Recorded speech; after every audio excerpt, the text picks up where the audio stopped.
Ah, wow. Mommy. Get off, go while my ear hurts. Nap. My eye hurts.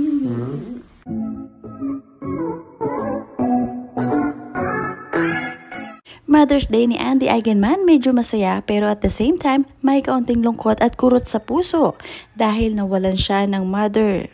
Tanging sa isla na lang talaga umiikot ang kanyang buhay kasama ng kanyang mga anak at asawang si Philmar.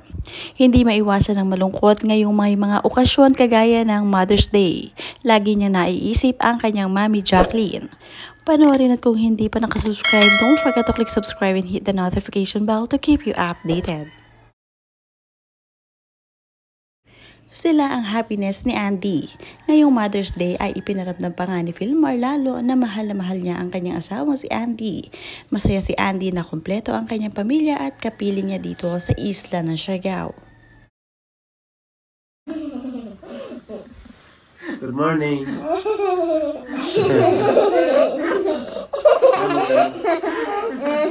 It's supposed to be me. Ah, wow. Mommy. Get off, go while my ear hurts. Nap. My eye hurts. My eye hurts. I'm a dog, Mommy.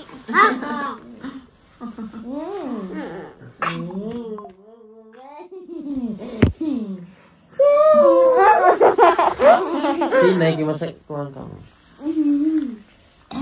Good morning, Papa. Good morning, Papa.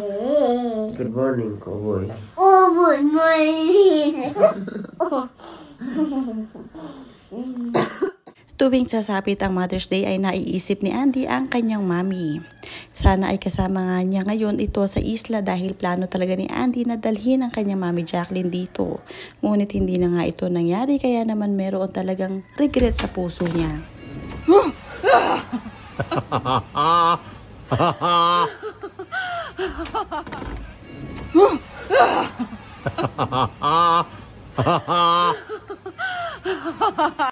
Pagbabahagi nga ni Andy ngayong 2025, promised herself she'd reclaim her spark dahil last year nga ay nahirapan siya at talagang ito ang pinaka malungkot na parte ng kanyang buhay, ang pagkawala ng kanyang mami.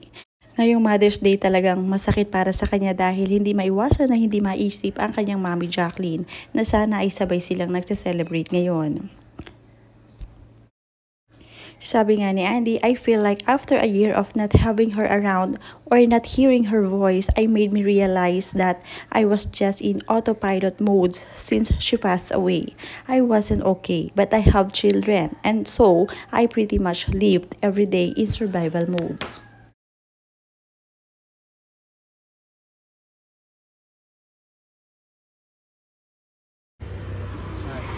Si Alana Blancada sana si Jack Alipayo. Magtahiti ko nung ini si may ni Rango. Si San taga-bidiyang. Ay. Kamatay na. Pastilan. Taro nga ini oh. Bye.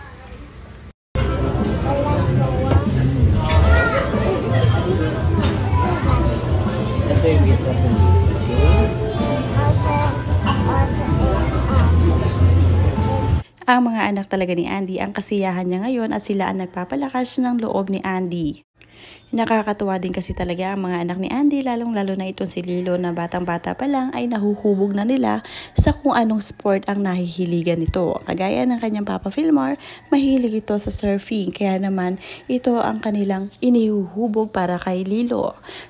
Katunayan ay sumasali na nga si Lilo sa mga competition kagaya nito. Simula nga na mawala ang mami ni Andy na si Mami Jacqueline ay talagang nakafocus na lamang muna si Andy sa pagsasurf at dito dahil kasi nalilibang siya. At malaki rin ang ipinagbago ni Philmar dahil lagi nakaagapay sa kanya. Hindi iniiwanan si Andy, talagang kitang-kita ang improvement sa dalawang mag-asawa.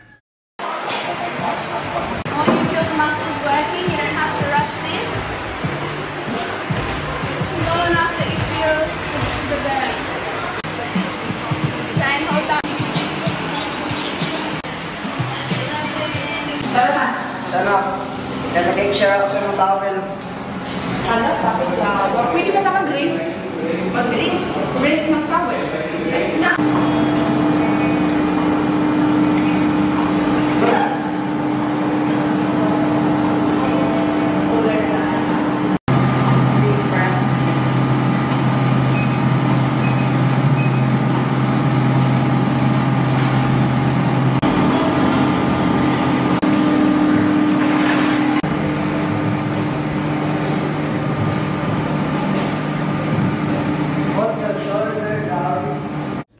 Si Lilo at Kowa, mababait na bata, mga anak ni Andy at Vilmar na palaki nila ng maayos, masunurin at sanay sa simpleng buhay sa isla. Natutunan nila kung paano mamuhay ng simple bilang isang lokal kagaya ng kanilang Papa Vilmar.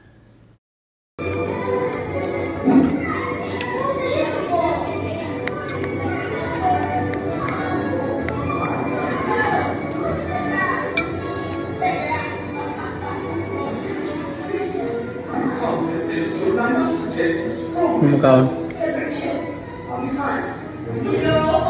Ano na yung makaon? You like fish? Lamig? Si man nagluto ng fish? Oo. You like Papa's cooking? Lamig? Ikaw na. Tagtantang mambukog.